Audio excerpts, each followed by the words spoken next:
आज हम पढ़ते हैं अव्यय प्रयोगः, अव्यय का प्रयोग।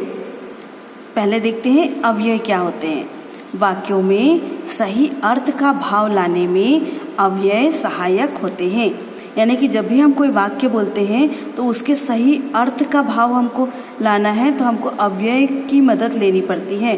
अव्यय हमारी सहायता करते हैं, उन्हें अव्यय कहते हैं।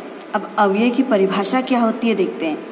जो शब्द तीनों लिंगों में, सब विभक्तियों में, वचनों में एक समान रहते हैं, जिसमें कोई परिवर्तन नहीं होता है, वे शब्द जो है वो अव्यय कहलाते हैं। जैसे कि देखिए अत्र, तत्र, उच्चय, निश्चय। अत्र मतलब यहाँ। अब इसका वाक्य देखेंगे, रामः अत्र आगच्छति, राम यहाँ आता है। सीता अत्र आगच्छति, सीता यहाँ आती है। तो यहाँ पे लिंग परिवर्तन तो वाक्य में हुआ, परंतु अत्र का प्रयोग दोनों लिंगों में एक समान हुआ, इसमें कोई भी परिवर्तन नहीं हुआ। ऐसे पदों को हम अव्यय कहते हैं। अव्ययों के अर्थ को जाने बिना इनका प्रयोग जो है वो असंभव है, यानी कि हम इसका प्रयोग इनके अर्थों के आधार पर ही कर सकते हैं।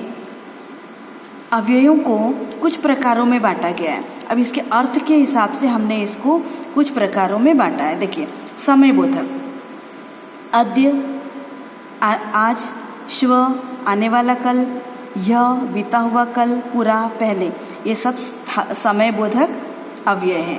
स्थान बोधक, अत्र तत्र, ये दोनों स्थान बोधक अव्यय हैं। इसी प्रकार मिश्रित वाक्यों में आवश्यकता के अनुसार हम इसका प्रयोग करते हैं, जैसे इति, अपि, इव, सहसा, कदापि। यानी हमारी जैसी वाक्यों में जिस प्रकार की आवश्यकता होती है इसी प्रकार से इनका प्रयोग किया जाता है, इसलिए ये मिश्रित। अब देखते हैं युग्म। वाक्यों में ये अव्यय जो है वो साथ साथ प्रयोग में आते हैं, साथ साथ यत्र तत्र, इनका प्रयोग जो है वो एक साथ ही एक वाक्य में दोनों अव्ययों का प्रयोग एक साथ होता है, इसलिए ये युग्म कहलाते हैं। यत्र तत्र, जहाँ तहाँ, यदा तदा, यावद तावत, इनका प्रयोग जो है वाक्यों में एक साथ होता है, इसलिए ये युग्म कहलाते हैं। इसी प्रकार निषेधवाचक, निषेधवाचक यानी मत करो, जैसे कि माँ, माँ इसका अर्थ होता है मत करो।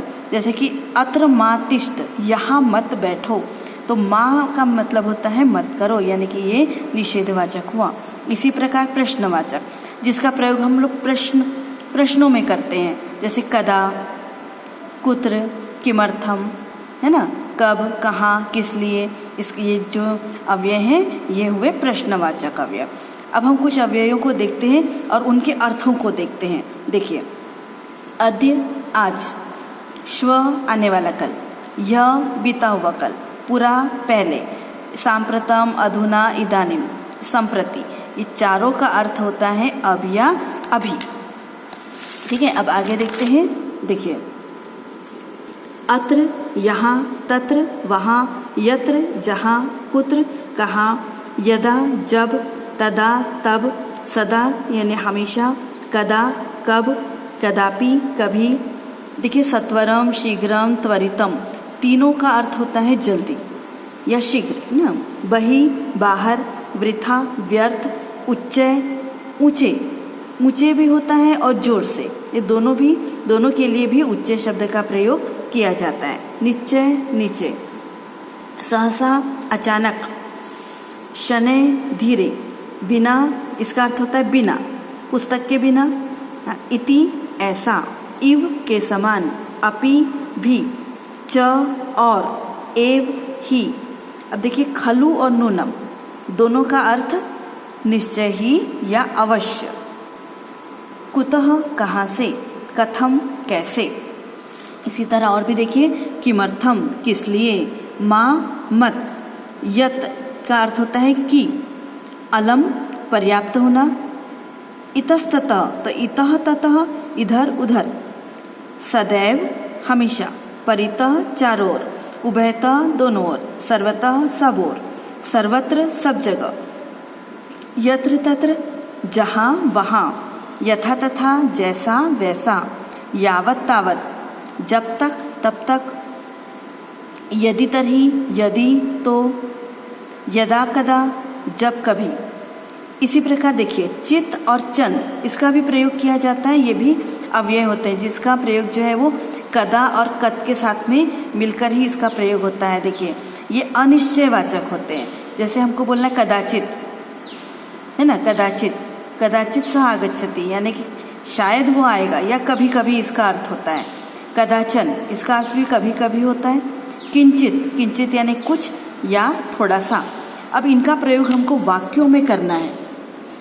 अब वाक्यों में देखते हैं, ये देखिए जैसे यहाँ पर ये देखिए ये बॉक्स में अव्यय दिए, एषा वाटिका, यह वाटिका है।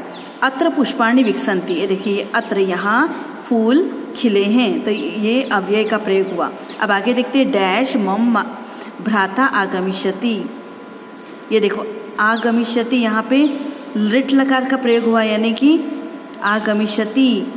श्व, इसके साथ में किसका प्रयोग हुआ है, श्व, कल मेरा भाई आएगा। धन्यवाद। इति कथयित्वा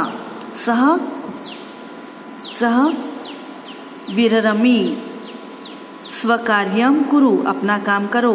इतस्ततः मा भ्रम, यहाँ वहाँ मत घूमो।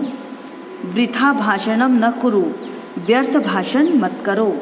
अब ये हुई इसकी पूर्ति। इसी प्रकार से देखिए, ये देखिए ये कुछ वाक्य दिए हैं और यहाँ पर इसका हेल्प बॉक्स दिया है। आप इसको बनाइए और भेजिए। ये देखिए ये ग तक, आपको ये ग तक बनाना है। आप इसका प्रयोग कीजिए और इसका अर्थ को देखते हुए इस रिक्त स्थानों की पूर्ति कीजिए। तो आज हमने अव्यय को सीख लिया।